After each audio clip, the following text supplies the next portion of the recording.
I didn't beg him to stay. That's what surprises people the most when they hear my story. They expect tears. They expect pleading. They expect a woman on her knees asking a man not to walk away. But when he packed his bag and stood at the door, I stayed quiet. Not because I didn't love him, not because I wasn't breaking inside, but because something in me was already too tired to beg. I remember that evening clearly. The house was quiet in a way that felt heavy, like the walls were listening. The clock kept ticking in the kitchen, louder than it ever had before. I stood near the window watching the sky turn from orange to gray, knowing something was ending even before he said the words. "I think I need space," he said. Not shouting, not angry, just calm, as if he were talking about moving a piece of furniture. 30 years of marriage, and that was all it took to reduce it to one sentence. I nodded. I even smiled a little, not because I was strong, but because crying felt like it would finish me completely. People talk a lot about heartbreak, but they don't talk about this part, the quiet part, the moment when your heart doesn't shatter loudly, it just sinks slowly, silently, like a stone dropped into deep water. That night, after he left, I sat alone on the edge of the bed we once shared. His pillow was still warm. The room still smelled like his soap. Everything looked the same, but nothing felt the same. I didn't chase him. I didn't call his phone again and again. I didn't ask what I did wrong. Instead, I sat there asking myself a different question. When did I stop choosing myself? For years, I had been the one who adjusted, the one who waited, the one who stayed quiet to keep the peace, the one who carried the weight so others could breathe easier. And somewhere along the way, I forgot that I mattered too. That night, I cried. Not loudly, not dramatically, just enough to let the pain move through me instead of staying stuck. By morning, the house was still quiet, but the silence felt different. Less like abandonment, more like space. That was the day I didn't beg him to stay. And without knowing it, that was also the day I began learning how to stand alone. This is my story, not about anger, not about revenge, but about loss, quiet strength, and the slow, painful beauty of finding yourself again after being left behind. Come sit with me for a while. Let me tell you how it all began. Before everything broke apart, my life felt ordinary in the best way. Not perfect, not exciting, just steady, familiar, and safe. I had been married to him for many years. We were not the kind of couple people talked about. No big romantic gestures, no dramatic fights either. We woke up at the same time every morning, shared quiet breakfasts, lived inside routines that felt like home. I believed routine meant stability. I believed silence meant peace. We built our life slowly, a small house that held our memories, furniture chosen together, walls painted with care. Every corner carried a piece of us.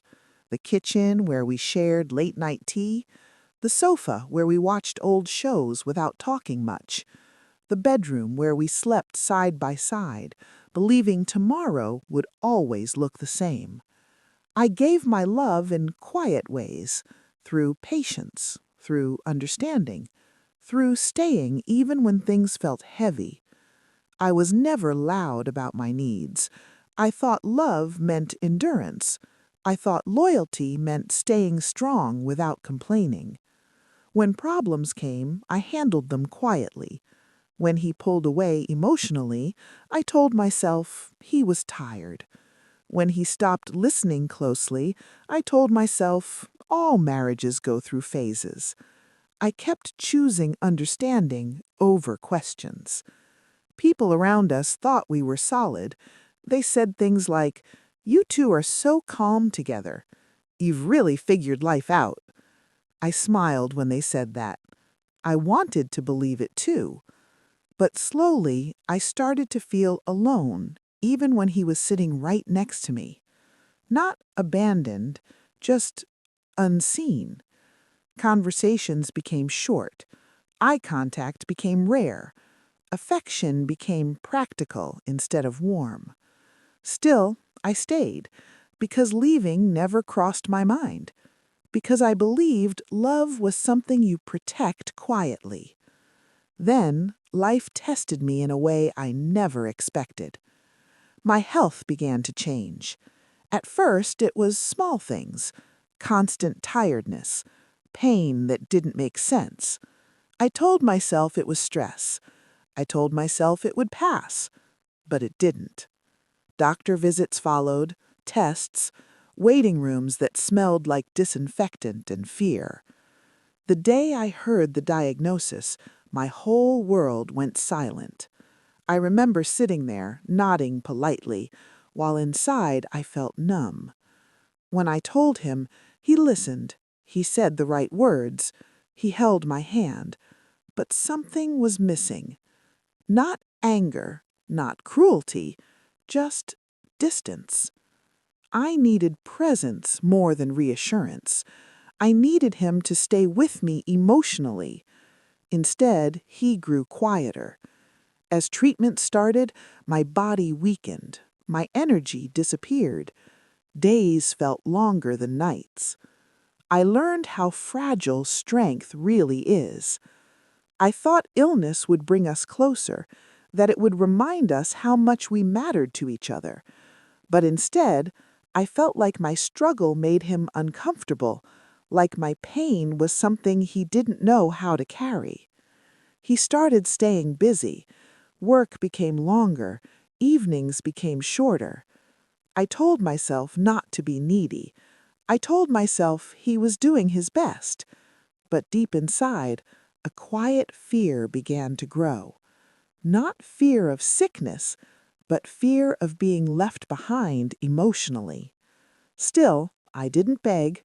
I didn't ask him to change. I didn't demand support. I believed love should not be forced.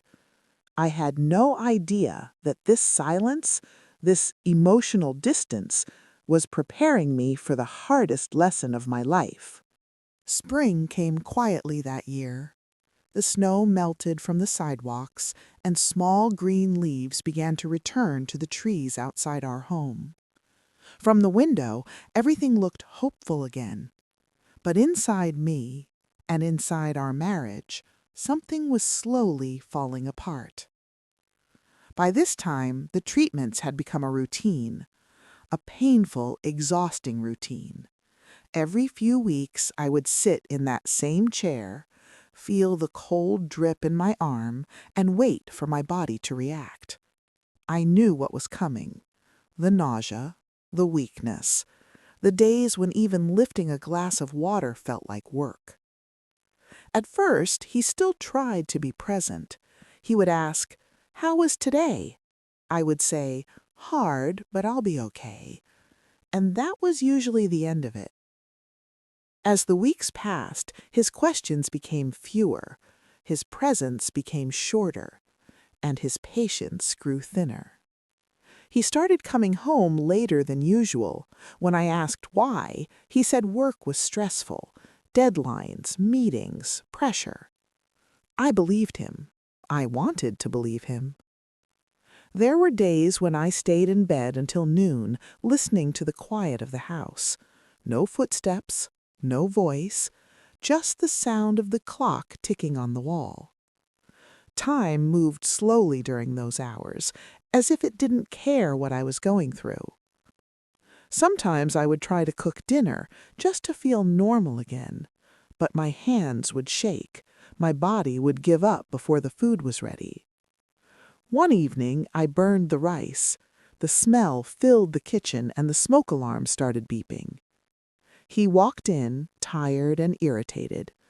"Why didn't you just rest?" he asked. "I wanted to do something useful," I said softly. He didn't respond. He just opened a window and turned off the alarm. That silence hurt more than any argument could have. My hair began to fall out in clumps. One morning I stood in front of the mirror and barely recognized myself. Pale skin, tired eyes, a head that no longer looked like mine. I wrapped my hair in a scarf and walked into the living room. He looked up for a moment, then looked away. "You still look beautiful," he said quickly, like it was something he felt he should say. But it didn't sound real, and I felt it. Our daughter started visiting more often. She brought food, she cleaned the house, she sat beside me during the worst days. One afternoon, she whispered, "Mom, are you okay? Really?" I smiled. "I'm managing." She looked toward the hallway, then back at me. "You don't have to do this alone." I wanted to say something, but I didn't. Deep inside, I was still protecting him, protecting the image of us. The nights were the hardest. He would lie beside me, but it felt like miles apart. Sometimes he would turn his back to me and fall asleep quickly while I stared at the ceiling, listening to his breathing. I stopped asking for help, not because I didn't need it, but because I didn't want to feel like a burden. There was one night I remember very clearly. I had just returned from a treatment that left me completely drained. My body ached, my stomach twisted, my head felt heavy. I called him at work. My voice was weak. "Can you come home early today? I'm not feeling well." There was a pause. Then he said, "I'll try. I'm in the middle of something." He didn't come home early. That night, I sat alone on the couch, wrapped in a blanket, holding a cup of tea that had gone cold. The TV was on, but I wasn't watching. I was thinking about how lonely sickness can be, thinking about how love can change without warning. That's when I started noticing small things. His phone was always face down. He smiled at messages but never shared what they were about. He took calls in another room. One evening, his phone lit up on the kitchen counter while he was in the shower. A name I didn't recognize. A simple message preview appeared. "I miss you." My heart dropped, slowly and heavily. I didn't touch the phone. I didn't confront him. I just stood there, staring at the screen until it went dark again. That night, I didn't sleep. The next morning, I asked carefully, "Is everything okay between us?" He sighed. "I'm just tired. This whole situation is a lot." I nodded. So was I. As the weeks passed, he started taking short trips. "Work conferences," he said, "just overnight." Our daughter stayed with me when he was gone. She never asked questions out loud, but I could see them in her eyes. The house felt emptier every time he left, and strangely, it felt the same when he came back. One afternoon, while doing laundry, I found a receipt in his jacket pocket. Dinner for two, a place we used to go to together on special occasions. The date matched one of his late nights.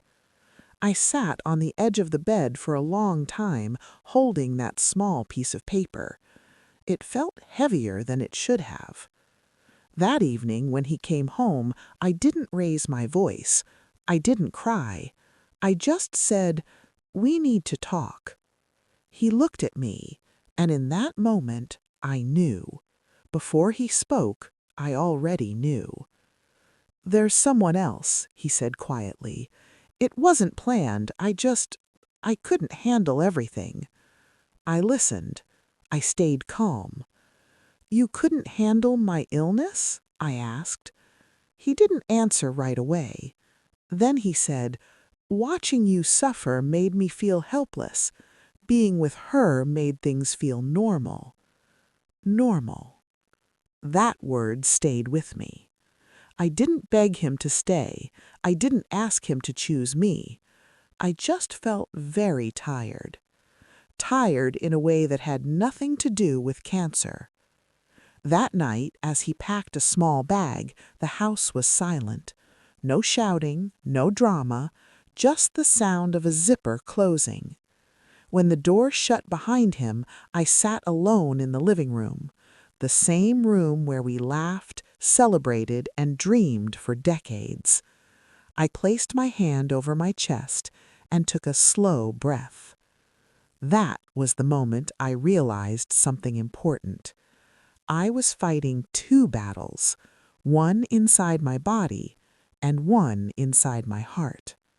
And from that night on, I would have to face them both, alone. There's a moment in every long pain where something inside you quietly changes.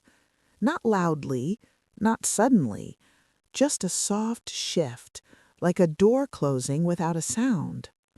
For me, that moment came on an ordinary evening.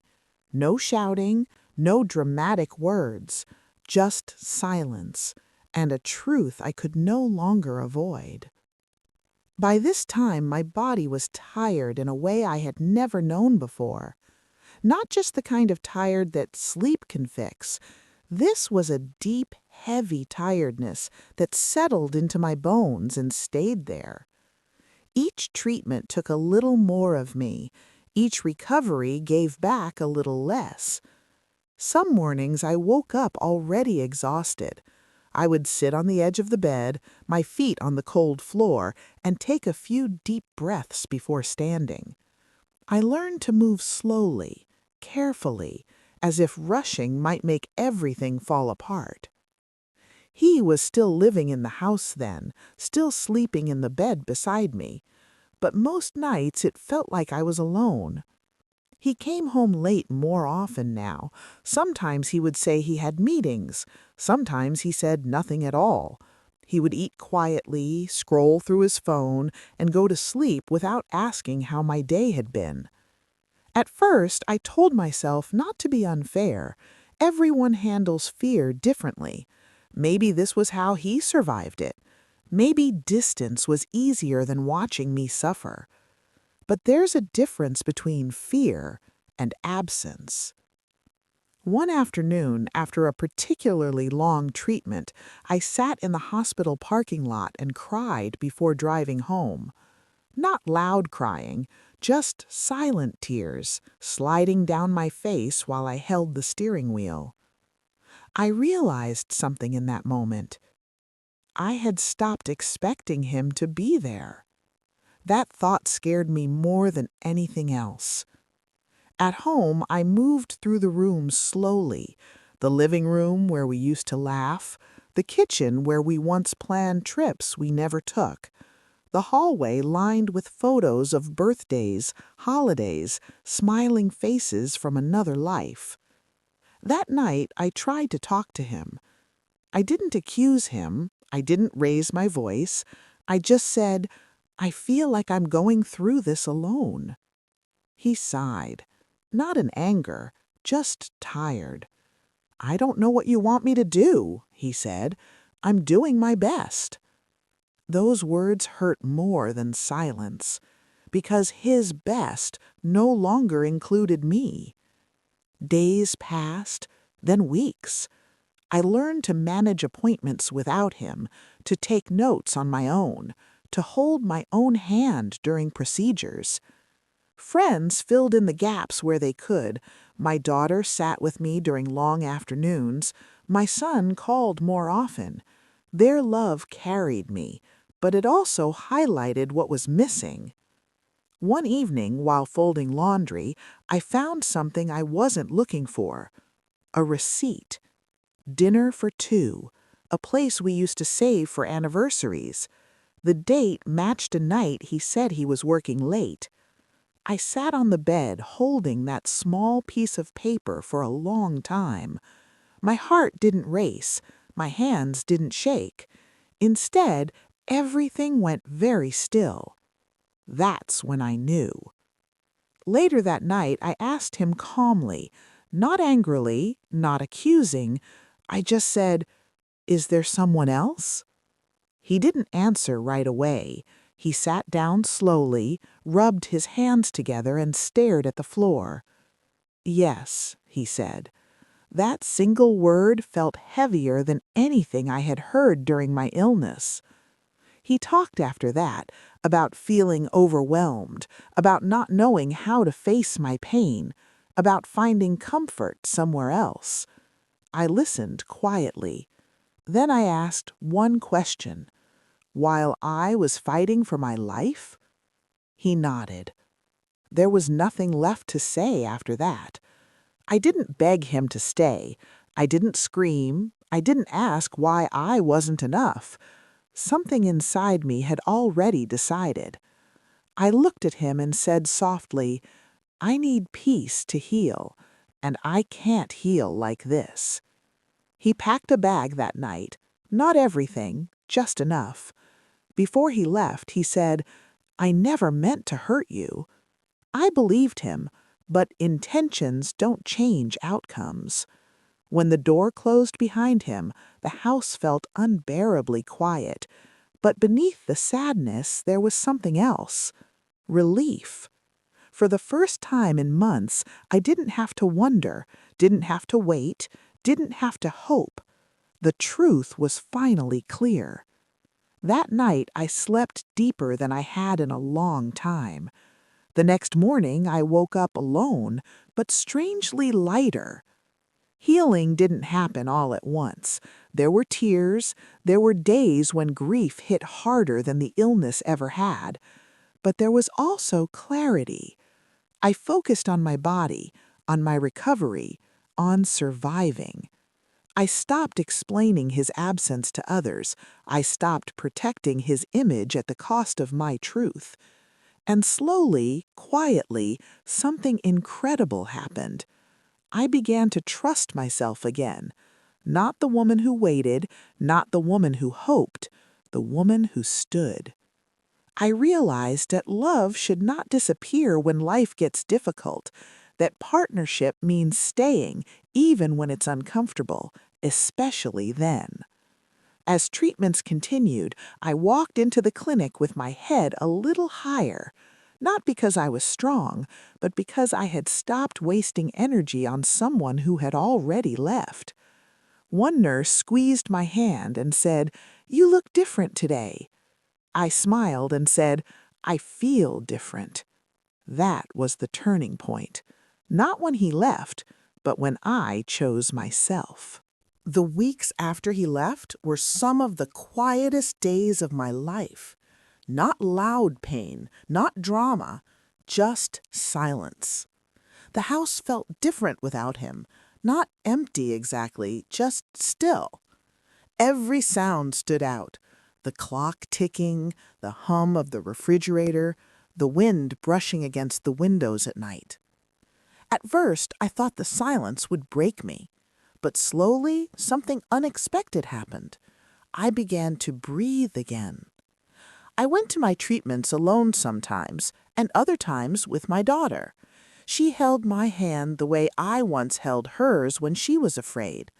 Life has a strange way of turning us into both the strong one and the fragile one at the same time.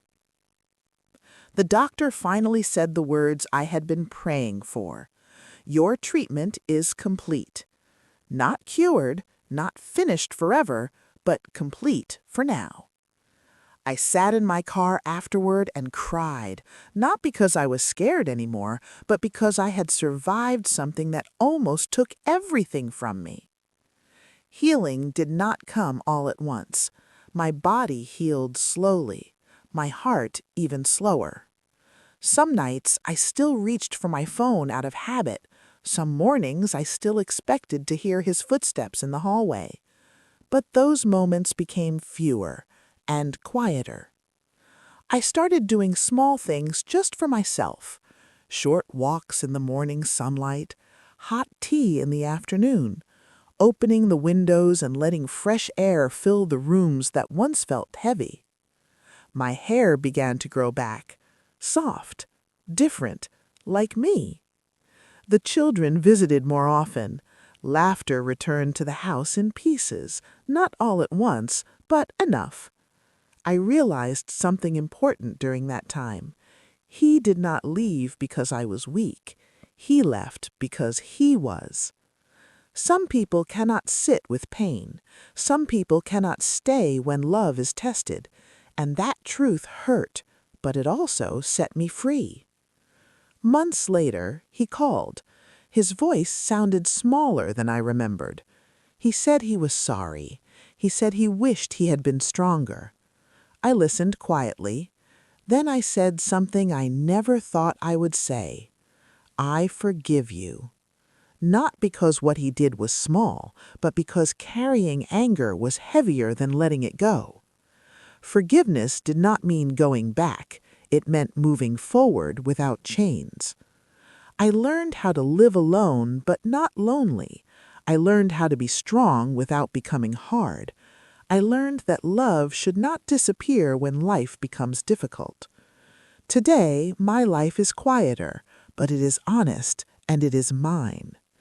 If you are listening to this and feeling abandoned, if someone walked away when you needed them most, please hear this. You did not lose your worth. You did not fail. You survived. Sometimes strength is not loud. Sometimes it is simply choosing to stay, even when someone else leaves. I didn't beg him to stay. I learned to stand alone. And in doing that, I found myself again. Thank you for listening. Be gentle with your heart. Goodbye, my dear friends.